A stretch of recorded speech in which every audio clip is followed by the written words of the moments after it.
this week. It's Undead Island this week. Good evening, Carol and John shoppers. Oh, sorry, were you doing an establishing shop? I was just panning over. In case you don't know what the store looks like. Welcome to Tuesday night of New Comics. Look at this beautifully spaced out table. This is my favorite spacing of a table.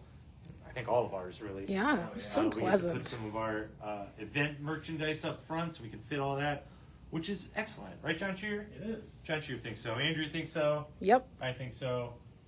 Let's get on with the show. We've got a lot coming up, which is why I want to move through really quick. Today is Tuesday night. We spent all day. I'm going to scoot over here since I have a microphone. I don't stand close to you. Ooh, We yeah. spent all day setting up our dollar room. Sorry about the echo. It looks wonderful. It is full of dollar books, but every box on top of the tables for when you plan your strategy here for this weekend, every box on top of the tables is new dollar stock, never before seen in the store or outside of the store. Yeah. We didn't take it anywhere. This is all stuff from new collections. This is going to be a hell of a dollar sale, people. That's what I'm trying to say. So spread the word. I know sometimes it's the same 20 of you listening to me drone on Tuesday night, but it's worth emailing all your friends. Send a page. What do the kids do now? They still do Evites? do. I don't know. Make all the physical labor of moving these boxes very, very worth it. I'll continue circling. I'm going to keep Andrea's camera woman skills on point. But yeah, speaking of all of those labor-intensive dollar boxes, that sale does start at noon tomorrow. So our Black Friday sale is going to be tomorrow, Wednesday, not on Thursday, because we're all going to spend some time with our families and eat too much food. But then on Friday, we're back at it. Noon to 8 on Friday. Saturday, 10 to 7 the sale. And Sunday, noon to 5.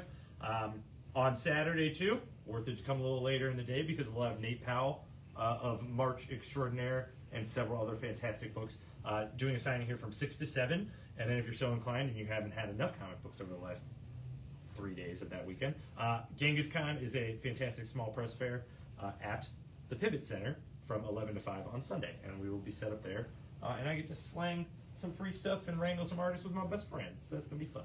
Yeah. And Misty will be here with Andrew, so they're having a little ladies' day. Ladies' Day. We always like those. I texted Andrew. I'm like, hey, I think Misty's going over with you on Sunday. And she's like, Ladies' Day, little emoji. It was fun. Yeah. So yeah, we're stoked about this weekend. Except for the part where we have to cover for that guy. But whatever. That guy. Traditions. We got a lot going on. If you have any questions, please reach out. Let us know. Otherwise, let's get to new stuff. Yeah, you're going to do 3 things? 3 things this week. It's our favorite. Take a moment, soak it in. But the first thing this week is a reference to our Marvel comic kind of pick of the week, and that is humans punier than punier. Wait, gotta wet the whistle here. Punier than you thought. This is a reference, of course, to Infernal Hulk number 1. The Infernal Hulk number 1. Earned the in this issue. We did reference the punier than normal humans because this issue is essentially the answer to what if Hulk just went whole hog on regular dudes. I mean, look at what's in his hand there. The issue is essentially following an army platoon that needs to stop the Hulk on a rampage, and man, they are ineffective. And like you see, like this issue was entertaining because you see like the classic Hulk moves of like smash, obviously jump and land and stuff, but like him directing his stuff like thunderclap stuff at regular human dudes. So like if John Cheer was like, "Hey Hulk, you better stop it," and then Hulk thunderclap him, you can see what that looks like. I don't feel that would be good at all. Terrible. You didn't read it? You better read it. Get that point across. Speaking of points, point number 2. Holy, I'm going to say hoot, but we put symbols there for a reason. Holy hoot, Absolute Batman. I know we always talk about Absolute Batman. I'm not going to drive the point home any further beyond this issue. Absolute Batman number 14 is out this week. It is the conclusion of the Abomination story arc featuring our Absolute Batman versus Absolute Bane with a little bit of Killer Croc mixed in there. And man, does this issue take it there. Honestly, no smile on my face, people. This thing takes it the whole way. Then one step further, you're uncomfortable by the very, very end. Yeah, by the very end, you're right. Yeah, the carnage in this book is for real. It's amazing. It's a great book. Yeah. Always will be. Well, we hope so. Yep. And then the last thing this week, little dig at another book on the table that we'll get to on the other side, on the far side, but also a celebration of a new sci-fi series. So thing number 3, original sci-fi stories are better than old sci-fi references. And my case in point for the original sci-fi story that was great this week was Ignition's Arcadia. Really heck of a cover, A. And B, like a really great story that doesn't lean, it builds a world without jamming the world building down your throat. It's a very down-to-earth story about 3 characters. They do live in a sci-fi world that is not familiar to me in other ways. I'm sure it's bringing other sci-fi ideas into its building of it, but it doesn't feel very forced at all. It's your connection to the character is fun. There's a little foreshadowing narration that keeps you interested. Just all in all, a really solid, well-built story that I'm excited to see where it's going, to be quite honest. The reference to, or the old sci-fi references in our thing this week is about a book that's on the other side of the table that really just rehashes old sci-fi ideas, jams it down your throat that they're old sci-fi ideas, and really wants you to laugh at it when it's just not funny. Yeah. Plain old. Yep. Plain old. So not to poop on anyone's parade, all sci-fi is good sci-fi in my opinion. And let's get to the new comics on the table. Start with some other I sci-fi. said all sci-fi is good sci-fi, and then this book is out, and I don't feel super bad taking a crap on it. Free Planet, Volume 1, in paperback from Image Comics, is a book that some people like, not us. I don't know. It got a little soured when we met the author, and it's fine. It's very wordy. It's very, very built up. It's a very big idea. So if you do want kind of that large property, that wholer, bigger than life, making promises in the sci-fi realm, this is about a kind of a galactic team of protectors and everything that goes along with that life of theirs. So that's Volume 1. It is an ongoing series as of now. Next to that, Gamera. This is a new manga, right? Kind of like a giant kaiju manga. Yep. Okay. Arcadia is the next one on the table. This is that number 1 from Ignition, which honestly, as a company, doing pretty great. Yeah. We're really enjoying most of their stuff. Been good so far. So we're on number 1 for this one, as far as I know, an ongoing series until they tell me otherwise. There is cover A. Here's cover B. And I love this. Cover C. I was gonna say, it's a great cover. I like that more after reading Absolutely. the issue. Absolutely. So yeah, give Arcadia a try. I'm really going to support that. Back to Image. Void Rivals, what do you know? More sci-fi. The Robert Kirkman original Energon tie-in property for Image Comics is on Volume 4 of their trade paperbacks. Next to that, speaking of the number 4, The Invisible Man, number 4 of 4, wraps up the most current Universal Monsters story arc, and soon to be followed up early next year with Phantom of the Opera, which was kind of a dark horse pick. Kind of excited about that. So there is cover A for Invisible Man number 4. Here's cover B. Beautifully composed. Our 1 in 10 variant by David Aja is $8, and the 1 in 25 variant is $16. Clearly priced by Kevin this week because I do rounding to 5. But that's cool. That's cool. We share the load.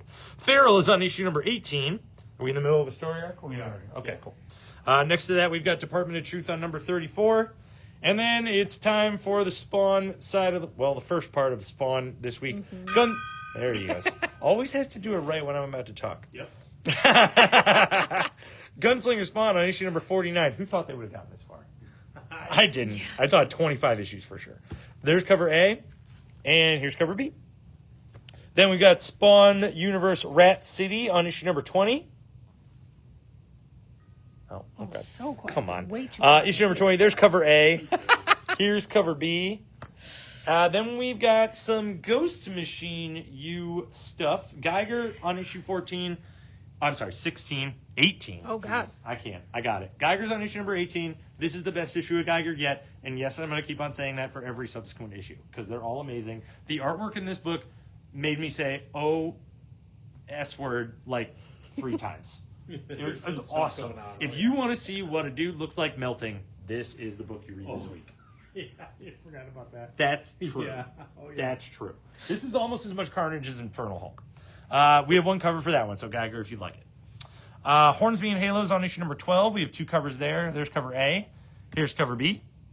And from Rick Remender, a new issue of Escape is on issue number 4. There is your cover A, and a 1 in 15 variant for $8. Next on the row is Robert Kirkman's Skinbreaker. They're on issue number 3. There is cover A. Here is cover B. We've got 1 in 10 variants for $8 and 1 in 25 variants for $12. And then a fun one, an image version of a facsimile edition, the Larry Hama Files G.I. Joe number 26. So this is a facsimile reprint of G.I. Joe number 26. They are apparently handpicked by Larry Hama to be reprinted. Then right above that, our last entry into the Image lexicon this week is a Spawn book, kind of. A Spawn Universe title, I Saw Santa, but in case you didn't notice, that S is dripping blood, and there's eyeballs in that glass and on that plate. So this is going to be gross. I'll tell you this, not really a Spawn story, takes place in the Spawn universe, but Santa is your protagonist, and he is fighting monsters. And you get to see him showering, and it's kind of weird, the Christmas angles they work into here. Very bloody, very violent book, goes without saying, with the eyeballs and such. There's cover A, and here's cover B. One reprint from Marvel this week is Marvel Knights the Punisher, issue 1, by Palmiotti and Panosian. So issue number 1, well-timed to reprint, because we'll get to issue number 2 on the table here in a minute. But the Marvel Collected Edition of the week that we love and cherish, and I'd say with like a split-second decision, if you asked any of us to pick our favorite Marvel book in the store, Hawkeye, My Life as a Weapon might be the book that comes to mind. I'm sure another book would. I'm sure we would have debates or talks about it, but this would be one that would be a very quick answer to us, and no one would be wrong by saying it. This is almost a perfect 11 issues about a character that did not have a lot of credence before this book came out. I'd say this is where your pluckiness of the Marvel Universe portrayal of Hawkeye came from. This is where Kate Bishop mattered in any way, shape, or form. And Lucky the Pizza Dog is simply a treasure. And the issue about Hawkeye going deaf and having to deal with Lucky is in this book. And it's all a dog perspective. So, And the 2-part videotape. the whole book's amazing. I mean, the whole book's amazing. So in the Marvel Premiere format, for $15, it is the best $15 you can spend this week, period.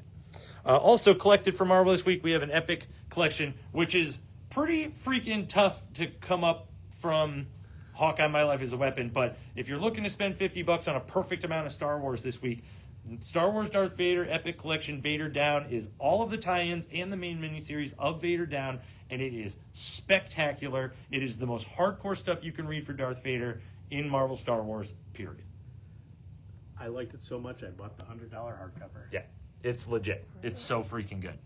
Next to that, we got Jeff Loeb and Simone Bianchi's Death and Life of Sabretooth with a Wolverine paperback. Next to that, we've got X-Manhunt, which was all the tie-in issues of the stuff leading into Age of Revelation as far as X-Men go. I think they were looking for Charles Xavier because he did something bad again.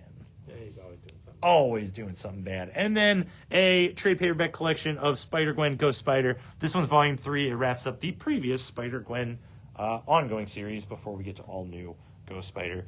And then last but not least, probably our favorite Marvel collection of the week, besides Hawkeye, because Jeff's on the cover, is the Marvel Rivals collection in a handy-dandy little digest format. Marvel Rivals Infinity. It collects all of the Marvel Rivals one-shot and material from 2025. Pretty much, period. Like all the stuff that came out this year. I'm sorry. One facsimile edition this week from Marvel. I didn't realize it was facsimile because it wasn't new looking. The original Ultimate Spider-Man issue 1, John Shear's favorite series of all time. Yep. Written by Brian Michael Bendis with art by Sarah Pichelli. Nope. Bagley. Made that up. Written by Bendis, art by Bagley. It's Perfect. It's perfect. Buy that for, what is it? $3.99.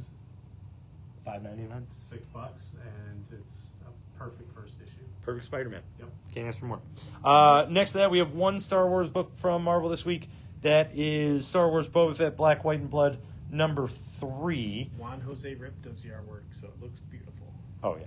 That's sweet. Actually, I'm Yeah. going to read that. And then we're going to jump to the middle of the table. Black Cat, issue number 4. We actually had all of our cover A's pre-ordered, so this is a variant. If you would like it or like to switch out your copy, this is number 4. We're going to call it cover B or whatever. Just tell us to switch your Black Cat. Next to that, we've got Undead Iron Fist there on issue number 3 of the miniseries. There's cover A, and then Kevin Eastman did our cover B. Battle World is on issue number 3 of their miniseries. We got cover A. Next to it, cover B, which I think is the wrap. Nope, just a connecting cover. Yep. Then Venom, Black, White, and Blood wraps up their miniseries on issue number 4. So some new stories in here and some new covers to go along with it. There's cover A. Here's cover B. And here's cover C. And then, like I mentioned, the Punisher, Marvel Knights World to Come tie-in of the Punisher, that its own standalone miniseries is on issue number 2. Kevin was eating that up earlier today, honestly. He was kind of stoked about it. There's cover A. Here's cover B. And next we got a 1 in 25 variant available for $10 for all you Skull t-shirt fans. Marvel Zombies Red Band is on issue number 3. And we're bringing Thanos into it, people, with 2 great covers, too. I like when the cover ties into what's actually happening in the book. So there's cover A, Zombify Thanos. And here's cover B, your homage zombie retro cover. And then we got a whole row of Age of Revelation. So X-Vengers is on issue number 2 of 3 for the Age of Revelation. There's cover A, but personal fave, 19-armed Hawkeye on cover B. Expatriate X-Men is on issue number 2. Undeadpool is on issue number 2. And Cable's awesome in it. This is pretty much a fight between him and Cable the whole time. And some of the most really fun written Deadpool stuff I read in a long time. Thanks, Cody Zilliger. And then Cloak or Dagger, issue number 2 is out this week. We had a few flubs as far as orders go, but not our fault. It's a $12 1 in 25 variant, and feel free to check with us to make sure you got it in your file. The Mortal 4 is on issue number 4. Everybody here's loving this series. We all agreed that issue number 4 had a little too much Asgard in it. We really just want to see Thor on the ground beating dudes with a regular hammer. Yep. There's cover A with a wonderful Alex Ross cover. Looks like Alex Ross. It is. Okay. There's cover B, the Streetverse variant. Here's cover C. Is that Simonson? It is. There you go. 1 in 25 variant to wrap up that series for $10. Speaking of wrapping up series, Uncle Scrooge, Earth's Mightiest Duck, concludes his tale through time and his own memory, and it's a beautiful experience to read Uncle Scrooge and to finish the series in a great way. It's just a very satisfying wrap up, and it's I can't wait for more adventures. I want them to keep on pumping them out. I never thought I could, I've read old Uncle Scrooge books, but man, Jason Aaron just, got this character as perfect as he could absolutely be, and 4 issues of perfection. Every issue was good. Without any kind of hokey, unnecessary stuff. We didn't need, Donald to be hardly understandable and weird duck noises and they're real characters with real motivations that fit into their own story. I really liked it. And a whole they were able to build on the history of it and incorporate it seamlessly within the book. It's so true. Yeah. If you skipped out on Uncle Scrooge, which I know the numbers of the pull list, so I know a lot of you did. We have issues 1, 2, and 3, and we would love to sell them to you. We really like reading Uncle Scrooge. Yeah. It's great. Next row is a whole row of Hulk. Andrea insists that this book is approachable, even if you did not read the previous Philip Kennedy Johnson series. Which you should. The body horror alone is worth it. But can you tell us a little, how did Hulk become infernal? So there's Ancient Evil, the eldest. So at the end of the Incredible Hulk run, the eldest rips apart Hulk's body and is now in his skin. There it is. So eldest is this Hulk. And if we all know something about comic books, everything turns out just fine when something possesses the Hulk. Yep. Infernal Hulk turns into a great comic. So that's very true. Infernal Hulk goes hard. This is a very action-oriented issue. It's awesome to see him tear stuff up, and I'm excited to see what the consequences are. Yeah. So there's cover A, which is rad. Cover B is your Streetverse variant. We have a 1 in 25 variant for $12. A 1 in 50 all art Streetverse variant for $25. And a 1 in 100 all art of cover A, Nick Klein's cover A, for $80. And it's glorious. It's just glorious. After you read the issue too, it's just you want it even more. Yeah. And then the whole top row is a new miniseries, Daredevil and Punisher, The Devil's Trigger, written by Jimmy Palmiotti. So he's got his little toes in Punisher all over the place around here. I will tell you this. It is a pretty standard book. It takes place before 2001. It is about Daredevil and Matt Murdock being lawyer and Daredevil and balancing that, representing some crime families with some questionable activities. He's investigating. Punisher doesn't like him. He's kind of killing with impunity, and they go at it. Yeah. Yeah. I mean, there's not a lot more to say. I mean, if you know how those characters interact, do it right. That's it. So, Devil's Trigger. I think it's a 3-issue miniseries, 4-issue miniseries. There is cover A. Here's cover B. Personal fave. Cover C. Cover D is your Street First variant. And cover E's right past that. And that's your Marvel side. And then we get to DC. And the big stack at the top of the table, DC KO, issue number 2. And as I try and pick up one, they're so sticky you pick up 2. So sticky. But it is a very good, this is the fight. There are a lot of fights going on in here. They, honestly, the best thing about it is Superman versus Lex Luthor. They are both physically fighting and fighting verbally, and it is as good a battle between them as you could possibly want, with some shocking stuff going on in there.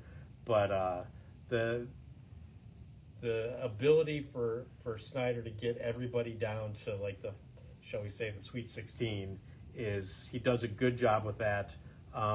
Goes in a way, as Ben said, not that we would have expected, but I'm just going to clear it up. I'm going to make it very simple.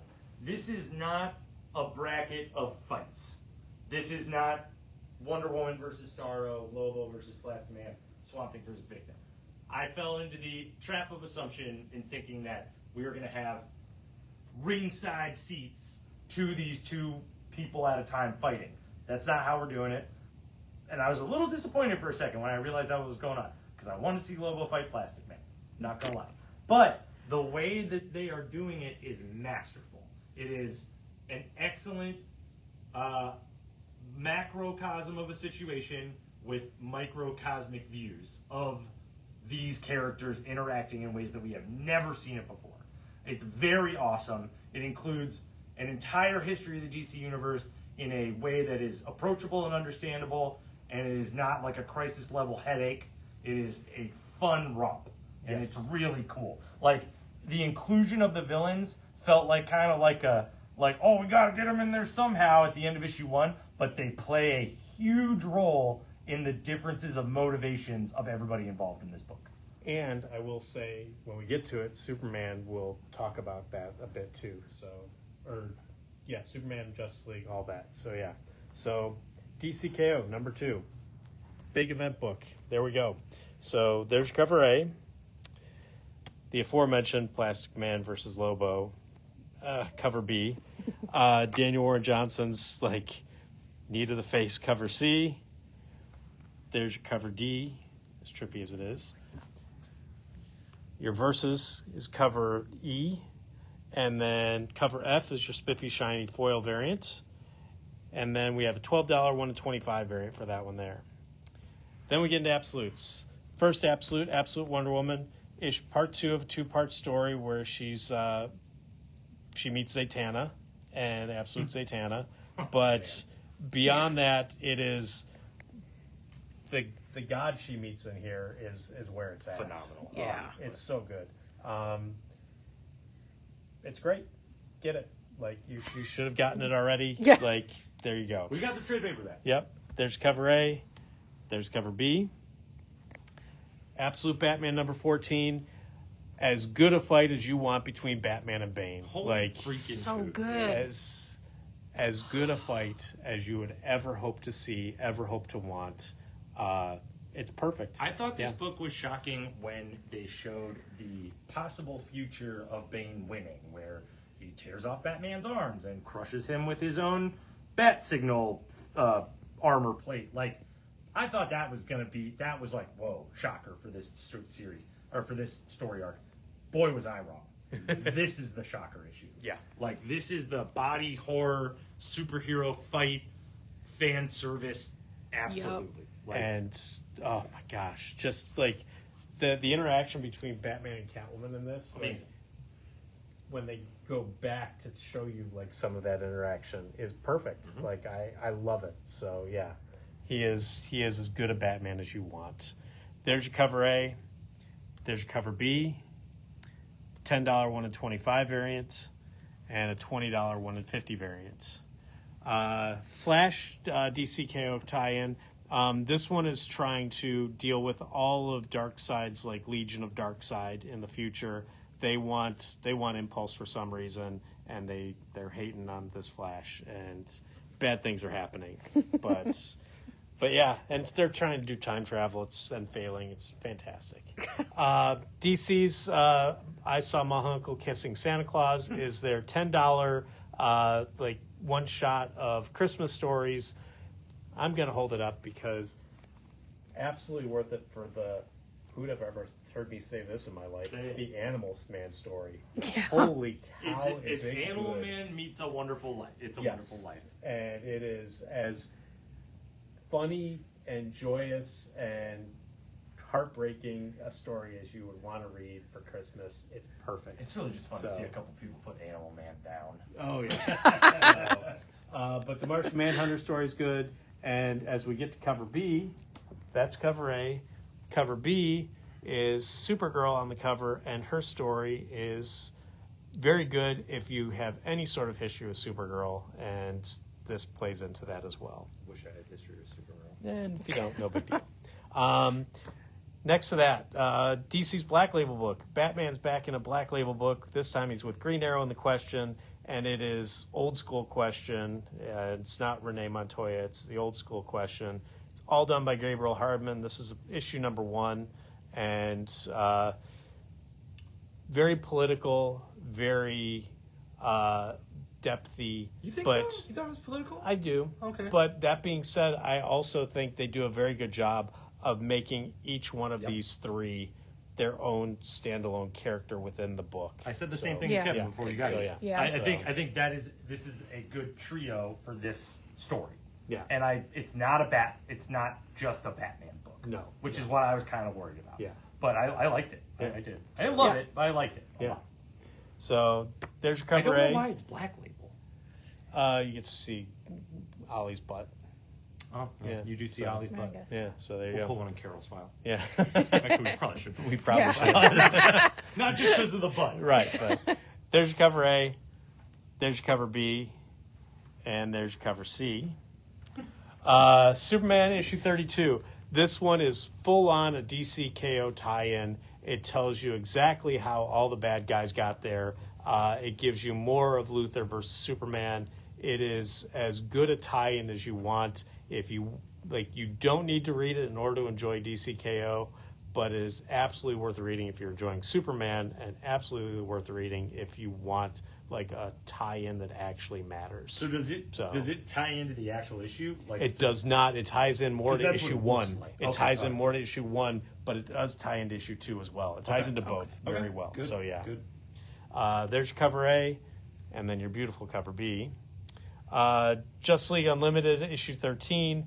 This one is the 10 heroes that got stuck in time are all in hell, and bad things are happening. And honestly, the coolest person in this is the Alan Scott Green Lantern, and he is fantastic in it. So are they playing with the fact that these heroes are going to be rewritten? Is it kind of like treating like a Suicide Squad, like a pretty like much a like Magnificent if one Seven, if, like if yeah one's gone, then they're gone. they're gone They're because gone, they're going to yeah. be rewritten anyway. Exactly. But that's good. They should Yeah. play with that. Okay. So cool, they cool. absolutely do.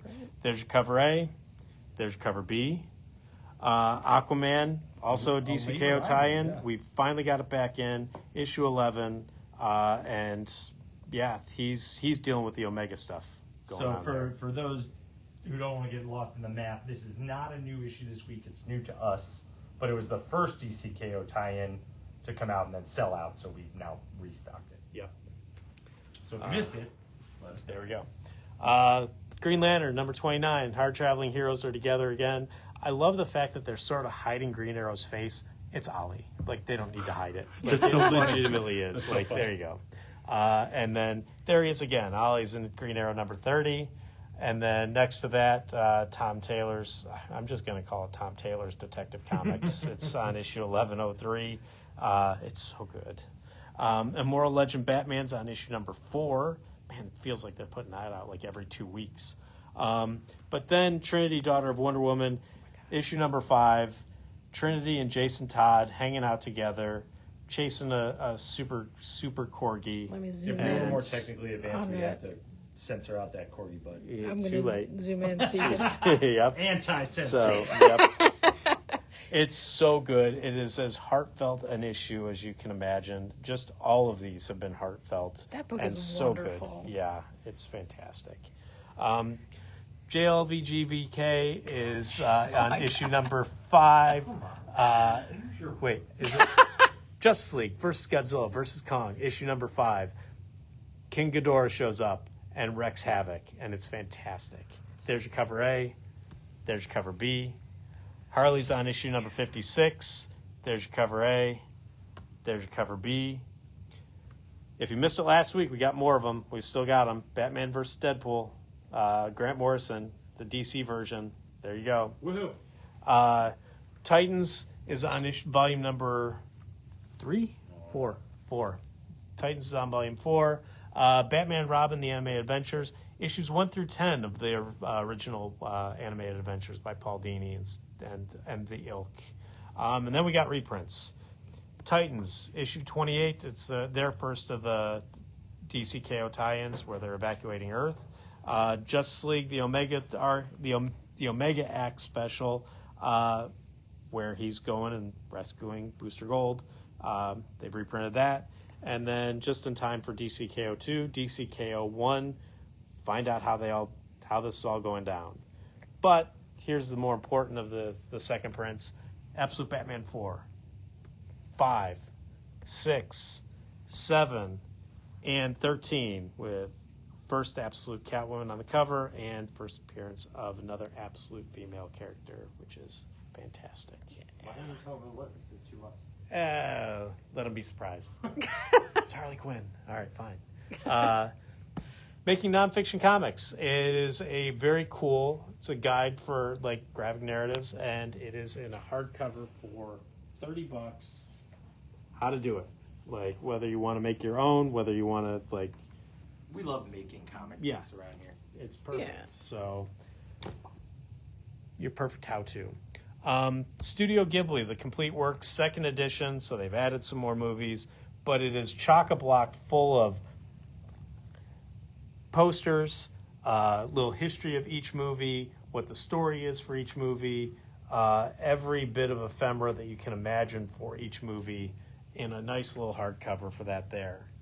And then we've got from Distillery Galactic #1. This is the sci-fi book that basically it's ripping off Star Wars in every way. So there you go, in an oversized format.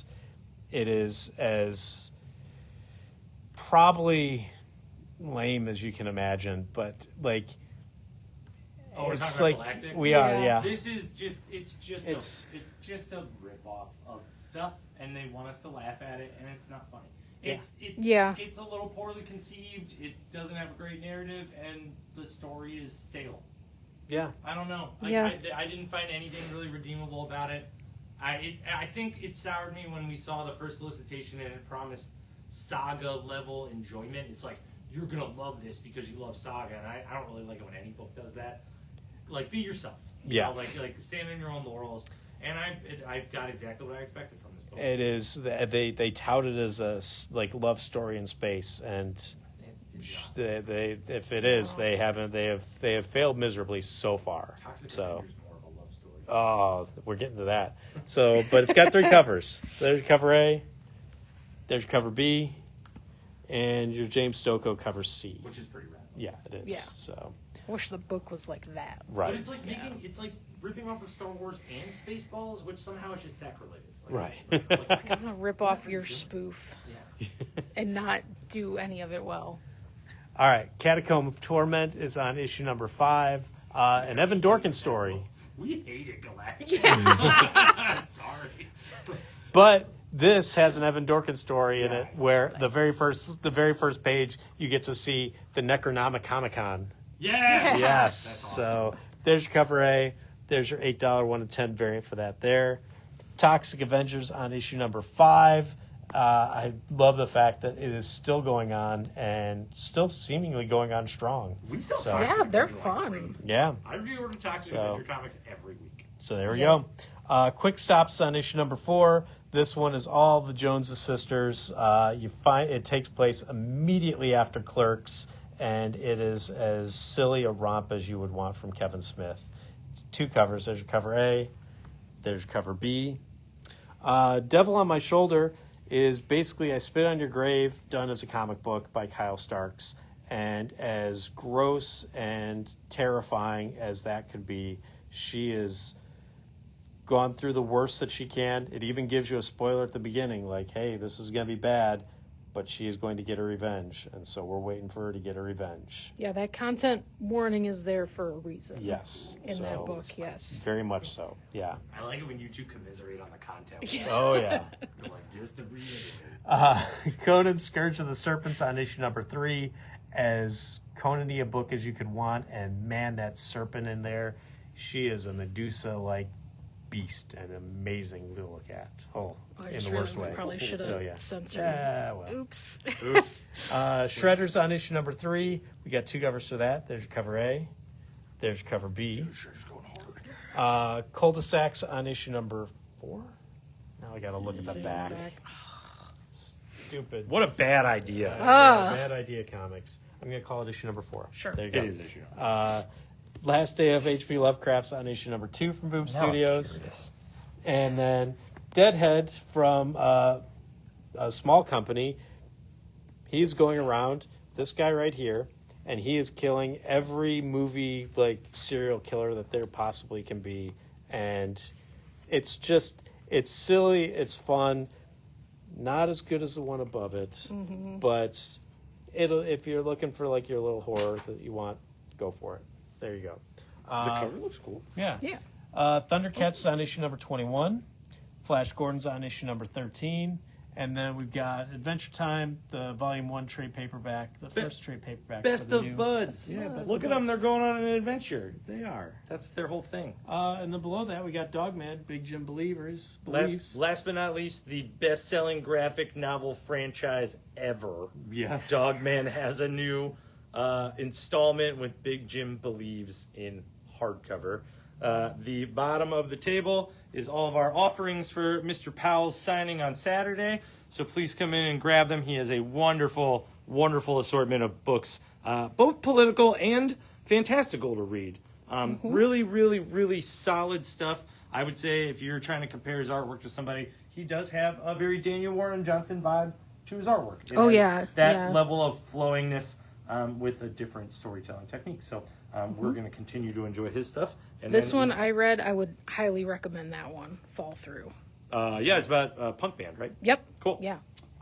So yeah, please come join us for Nate Powell signing on Saturday. We're really jazzed to have some conversations with him and hang out with him Saturday night, and of course the sale from Friday through Sunday. And then if you have any, from Wednesday through Sunday. If you have any interest in contributing to our holiday art show, we are still giving away covers, though they are due back on December 14th. So we'd like to get all that quality artwork back and hung up, and then we'll have some information about the art show and maybe some sneak peek of covers. Probably not. Coming up in the weeks to come. But thank you very much for joining us this Tuesday evening, and we'll see you tomorrow for your comics.